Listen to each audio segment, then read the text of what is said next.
All right, I am live backstage at, what is this place? Backstage Billiards and Bar in downtown Las Vegas. Tony, you're not too late. Actually, you were a little bit early, but I am joined by Mr. Buzz Osborne from Melvins. Not the Melvins, just Melvins. Let me switch this around. I don't know. You don't know. So that's the first question that I want to ask you is that people just want to put the.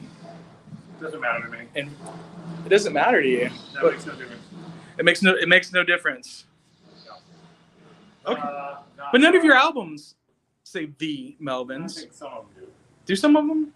It's very confusing. But you don't care. I don't. So if a press release says the Melvins, you're like, whatever. No, I'm not. There's lots of other things for me to get mad about. For example. I don't know. I have to think about it. Put you on the spot. Mad about that. That wouldn't be something. It's live. So now you're on a tour right now. It's the Five-Legged Monster Tour? Five-Legged Dog Tour. Five-Legged Dog Tour. Okay. We have an album called Five-Legged Dog. Okay, and it's all acoustic. 4-album acoustic, 2.5 hours of music. What? Okay, so you've been around for a while. 39 years. 30. I didn't want to say the exact number, since 1983. Yes. And as I was saying to you, there is a bolt on that one, buddy. There's a bolt. Don't open. Dead inside. I hope there's not a fire tonight. I know, right? That's good. You use this door only push. I don't know what's going on. Not getting out. But so what made you decide to do a quadruple acoustic album? Well, it seemed like a good thing to do. We do 1 and 2 seems good, but everybody does 2, so then you do 3, and you go, well, why not do 4? Fair enough. Once you get going, you just keep going. And it's not like you had to really answer to any big wigs at the record company, because that's basically you, right? Oh, we don't run the record company. Well, no, we but would never listen to, unless they had a really good idea, which they don't usually. Yeah. But once in a while, they'll have something that's very productive. But we do whatever we wanted. Even when we were on Atlantic, we did what we wanted. We took in albums and the covers got mastered. Yeah, so you did do some. So on the acoustic album, you did some of your hits, some of your lesser known tracks, and then Tom, my cousin Tom says, Buzz, he's excited to see you. My cousin is watching in East Texas, but you did some covers on that album as well. Yes, we did. Why did you pick the songs that you picked for that? And I'm not looking at it right now, so I can't think off the. We thought we could do good versions of those songs on acoustic. That's kind of how we picked all the songs. I would go home and pick out 3 or 4 songs that we might be able to do the next day, bring them in, and then within a few hours we had them done. Every day. Every day. It's always done. I mean, you guys have been a band for so long. Yeah. Was this something that you felt like this is a fresh new take on these songs? I thought so. Yeah. I approached it like we were doing covers of them. Okay. Yeah, that makes sense. How would we play covers on acoustic? That's what we did. That was the whole idea. Someday maybe we'll do a whole tour like that, playing acoustically. It's fun. Are you doing that? You're doing that here tonight, though, right? No, we're not. We're playing full on live. Okay. See, I didn't even. Loud electric. We tried to make that clear. Okay. I wasn't clear. You'll figure it out one I forgot my earplugs. Hopefully they have some at the bar. Yeah. That's all you have to do. Yeah. Well, I can't do that all day. I'm doing it right now. Yeah, I won't. Well, Fair enough. I've seen you several times. You were one of the loudest bands that I've seen. Compared to who? Compared to Madonna. I don't know. I mean, but no. I mean, you guys. Probably louder than Madonna. I mean, you guys. A lot of people look at you as pioneers in a lot of ways. I know. Meaning we're old. That's why. Well, maybe, but I mean, you're not Black Sabbath, but that's for sure. Everyone loves Black Sabbath, and they created everything. Well, everyone should. Everyone should. Anyone who likes Melvins, you would think likes Black Sabbath. You would think. You would think. I don't know. I don't know what kids like today. I have no idea. Yeah. I didn't know what kids like when I was a kid. There were no kids waiting outside to get in tonight. From what I saw, it's a Monday night. We're in Las Vegas. How, you're playing these shows all over the country. Us because we're older than all of them. Fair enough. Fair enough. We get older, the audience stays the same age. It kind of works that way sometimes. That doesn't bother me. I don't care. As long as there's people out there, I don't care who they are. What they are. As long as they're not messing with me, they can do what they like. Yeah. Well, I don't know why anybody would mess with you. You're such a nice guy. Alcohol and drugs do weird things to people. That's true. Do you want to talk about alcohol and drugs? We're in Sin City, and I know you don't particularly partake in such things. Right? I know. I have a tendency to break out in felonies if I do those things. That's a good reason. That's a good reason not to. I as well. If people want to buy me booze, I say, alcohol makes me violent. That's a good way to get people to back off and not give me booze. I had somebody try to give me some weed yesterday. I don't smoke myself.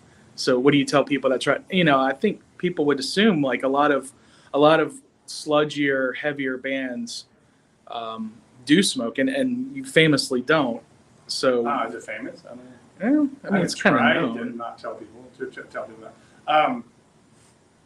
Somebody offers me weed, I say I have no interest in gateway drugs. Fair enough. That works. Weed is for children. I want adult level drugs. Okay. Well, there you go. No one ever offers me adult level drugs. just drugs for children. I want drugs for children. Drugs for children. Weed is a drug for children. It is. Hey, I don't disagree. I don't disagree with you. I do not disagree with you. I'm very childish, but I have not been a child for a very long time. That's a very, very fair statement as well. Yes. Oh man. So you guys are doing the 5-legged dog tour, and then you have another tour coming up right after that. No. Right. This is the last of the 3 we're doing this year. What the hell? We did one with Ministry starting in February. Okay. Then we did a 27-day tour of our own that ended in July. And now we're doing this last one. That was the Electric Roach tour. Okay. Maybe that's what I was getting confused. 5-legged tour is actually, 5-legged tour. 5-legged tour. Gotcha. Not stopping in Texas on this tour, sadly. Yes, we are. We're playing Denton, Texas, and we're playing El Paso. So you're wrong. I have to look again. Yeah, I'm wrong on everything. I have to look at those press releases again. I get these press releases, and I looked at it, and maybe I just saw you're not. There's something called the Texaplex. Have you heard of this? Have you heard this? No. So it's a triangle between Houston, San Antonio, and Dallas. 80%. We're playing 80%. 80% of Texas lives within that triangle. Yeah. So you're playing Denton, which is outside. Right by Dallas. Yeah. Well, very close. It's a college town. It's very close. It's close-ish. It is. Oklahoma's close as well. It's not walkable. But No. It's not that far. That's the band. That's the opening band Taipei used. Hey, how's it going? Hey. How you doing? All right. I'm live right now. Oh, you are? Okay. Yeah. I'm Len. Nice to meet you. Yeah, how you guys doing? All right. We enjoy these guys a whole lot. They're being way too nice. They've been way too nice to us this whole tour. So Keep it up. Keep it up. Awesome. I'm not trying to interrupt. Awesome. We like hearing that. Here's the drummer. That's the drummer. There he is right Yeah. there. How you doing? All right. Taipei Houston. Come early, Sam. So their name is Taipei Houston. That's it. I'm from Houston, so Oh yeah. cool. Well, you're not from Taipei. I'm not from Taipei, So. but you're probably not from neither. We're from neither. Neither. Oh, not neither, but neither. Where are you from? We're from San Francisco. Okay. All right, not too far from here. Yeah. And how did you guys meet up with them for this tour, or how did they join the tour? We have the same booking agent. He said, "What do you think of these guys?" Mm-hmm. And I listened to it and I said, "I think it's really good. I would like to do some shows with them." Awesome. That's how it works. Is that typically how it works? Normally I don't find a whole lot of newer bands that I like, so it's refreshing. So it's not typical. Are you still doing A&R? A&R. Oh yeah. Were you ever doing A&R? I never did. Kinda. I'd be a terrible A&R. What were you doing? You had a role with Ipecac Records, didn't you? We were the second band on the label. Okay. But as far as A&R goes, I thought you were okay. No, I mean I've played with bands that they put out records for, but not, Yeah. I'm not actively pursuing bands. Okay. To look for contracts. I'd be terrible at that. Because most of the stuff that if I hear it, I go, this is just crap, and it'll sell 20 million records. Sure. Yeah, I get it. Because I don't hear things like that. Right. I think I heard the first Green Day album that was on a major. Mm-hmm. I heard it before it came out, and I said, nobody's going to buy this. Sold like 39 records. Yeah, I bought it. I said, nobody's going to buy this crap. It's crap. Who's going to listen to this? You know, when you can just listen to Dickies or the Descendants. Well, yeah. 30 million records later. The Dickies and the Descendants didn't have music videos. Back then, that was the thing. Well, you know, that's... I really love. what I love this like mirror, this shot with the mirror in the mirror. Yeah, it's great. I much prefer that stuff. But Green Day, you know, they're doing the best they can. Yeah, sure. You know, I mean, I can't like everything. No, of course not. I don't know. I honestly don't know much about them. That's the only time I ever heard of them. It was before it ever came out, and then it sold millions and millions of records. Yeah. That's happened to me a number of times. If I've heard stuff that I thought was just crap, and it went on to be hugely popular. Is there anything you've heard recently other than Taipei Houston that has really been like, yeah, this is really good? I like this band Helms Elite. Yeah, I've seen The them. last tour with us. Yeah. I think they're really good. I like the other band that's playing with us tonight here, the Asteroid. Okay. I really like them a lot. There's three. Okay, cool. Yeah, I saw Helms Elite open with, I'm not going to say the band. Why not? Because I liked Helms Elite a lot more than the band I went to see. Does that make sense? That It would happens. be probably true because they're really good. Yeah. There's not too many bands that would be better than them. So it doesn't matter who it was. Melvins? On some nights, those guys are they're a really tough band to play after. Okay. No question, but that's what you want. Yeah. You know, you want bands that are really good. And your set that you're doing on this tour, are you keeping it kind of the same each night? Are you completely changing it up? No, we play the same set every night. Do you? On tour, yeah. Okay. It's the best way to do it. So if I saw you here in Las Vegas and then went to Denton and saw you guys play, it would be kind of the same set show. would be probably that much tighter by the time we got there. Okay. You know, I've said this before, but I kind of view it like it's a Broadway musical. If you go and see, you know, West Side Story, they don't mix up the set list. Right. No, they don't. They don't. They don't. You're absolutely right. There's a reason why those songs are in the order they're in. Kind of like an album.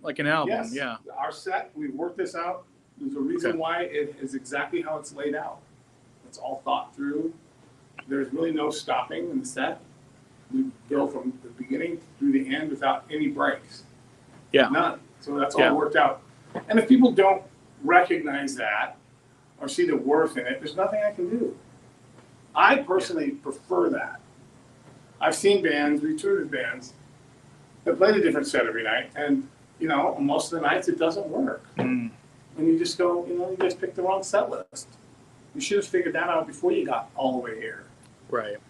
You know, oh, and then they played a different set list. So great, it was crappy. Pacing was wrong. It's just doesn't work. Now, is this something that you've known ever since you started touring, or is this something that you've learned over the years? Figure that out eventually. Yeah. You know, So is that advice you give to bands that are just starting out their journey as a lifelong touring band? Yeah, it works for us. Okay. I mean, I personally, when I go to a show, I like to know that the people on stage know what they're doing. Yes. And I don't want, well, here's another little song for you, and then here's another little song for you. It doesn't really do it for me. Yeah. That's okay. But, you know, I don't have a tremendous amount of live shows. Some. Mm-hmm. I do an awful lot of it myself. Yeah. And so I don't prefer to go to shows. And as an audience member, especially in places like this, you know, the small 300 to 800 capacity places roughly, I don't have a good time with those places because I get in too many conversations with people that are fans, which I appreciate. Sure. But I don't go out looking for that. Right. It's like I'm going to go somewhere. A lot of people are going to know me.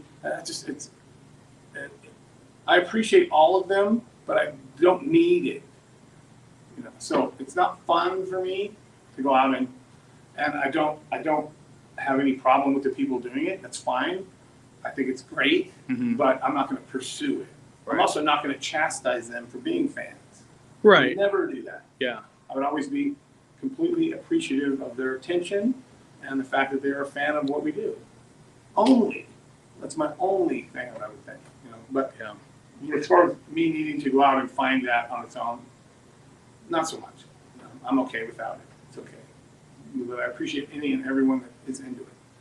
Yeah. But I'm not that much of an egomaniac. I need to go out and have people tell me how great I am. It's just it's kind of embarrassing. And then you get these odd hipster types or drunken people who kind of want to be dicks. And it's like, I don't do well with that.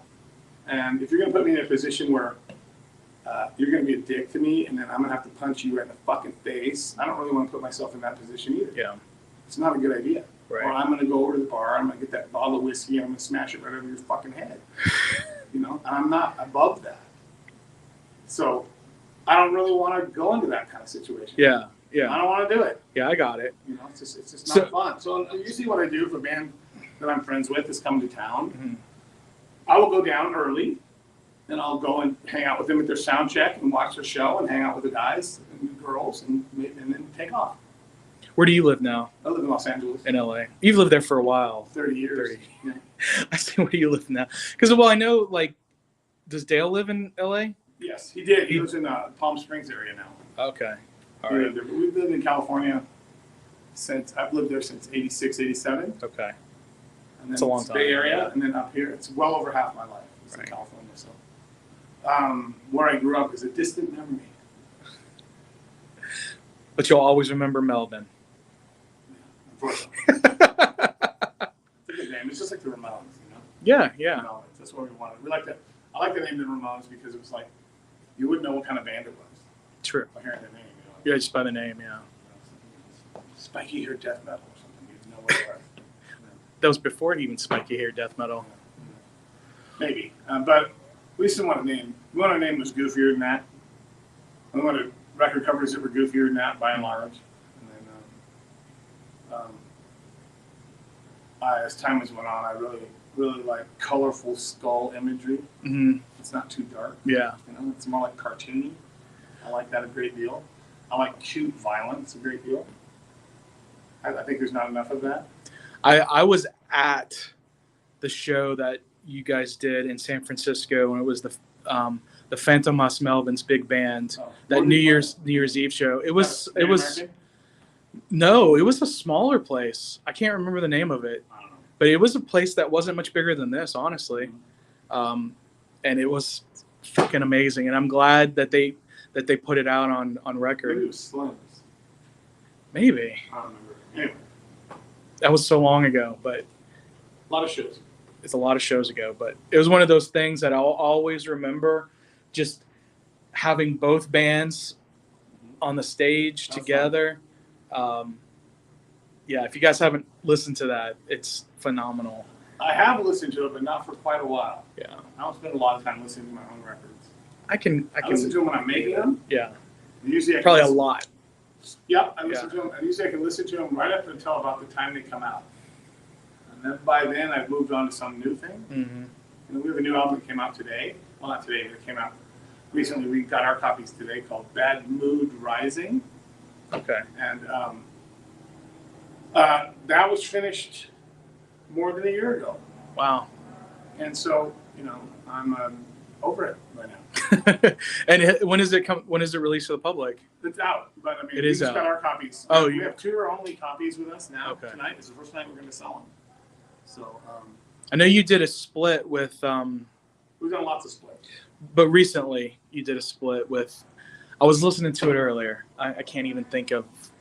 So many. I don't know. Well, you did a few albums with Jello Biafra. That was a while ago. We did 2 albums. Yes, Yeah. with him. That was fun. Those were great. So I did my part for Jello. And yeah, I mean, it's a treat to interview you again. Thank you. I appreciate your time. I know you're very open to talking to people who would like to talk to you about your music and your band, so I appreciate that. I will talk, but the answers aren't always the same. That's true. I remember I asked you before. I'm not gonna even bring it up.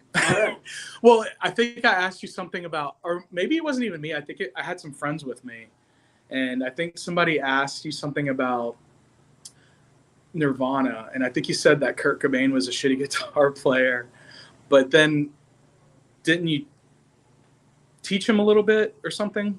No, I taught him nothing. You taught him nothing? No. I know Dale was the drummer for a little while. Yeah, Dale played with them, but we all hung out together. Yeah. I mean, he wasn't, I don't know. I might have said he was a shitty guitar player. But he wasn't a tremendously good guitar player. Right. He was But like he a was punk good rock enough. guitar player. He was good enough. Yeah. He was able to put simple chords together in a form and write lyrics to those that were very palatable to millions of people. That was his genius. This is genius. And technical ability has very little to do with making music. Yeah. You can over-arrange stuff and overdo it until it's no good anymore. You weren't? Is that a Plan 9 from Outer Space shirt? Oh no, Ed Wood. Okay. So yeah. Very good. There we go. Ed Wood movie. Yeah. I really like. Yeah. Well, A yeah. lot of people have a problem with Mr. Depp now. Makes no sense to me. He won his day. He had his day in court. He won. He won. Yeah. Enough said. Enough said. Yeah. Some people were talking way too much about that, and I was like, I didn't pay any whatever. attention. Yeah, I tried not to, but So some. it's like, yeah. let me get this straight. I don't know the whole story, but Yeah. let me get this straight. A Hollywood actor has trouble at home? No way. That's like, you're actually going to tell me that rock stars have trouble at home. Right. Well, I mean, you're happily married man, right? I've been married almost 30 years. Yeah. In music, I'm not normal. I'm like as rare as a dodo bird when it comes to that sort of thing. Yeah. I mean, married to the same woman for 30 years, almost 30 years. It's 27 years longer than most rock marriages. Yeah. Especially in LA. Yeah. How have I done it? Well, I heard that. I heard it said that the key to a long-lasting marriage is not getting divorced.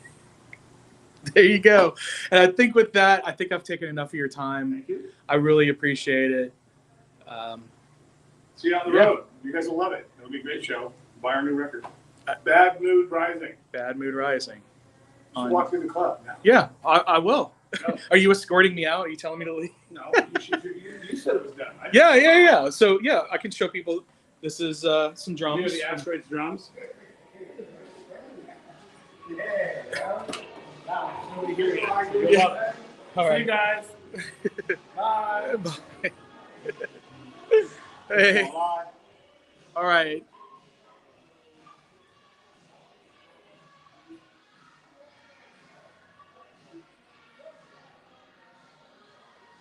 All right, guys. Buzz Osborne. I don't want to walk through here with the music. I'm gonna mute it, but yeah, I'll just mute it. That's what I'll do. I'm gonna turn the camera back around, just so you know that there's not gonna be any audio. I hear Madonna. So I'm gonna mute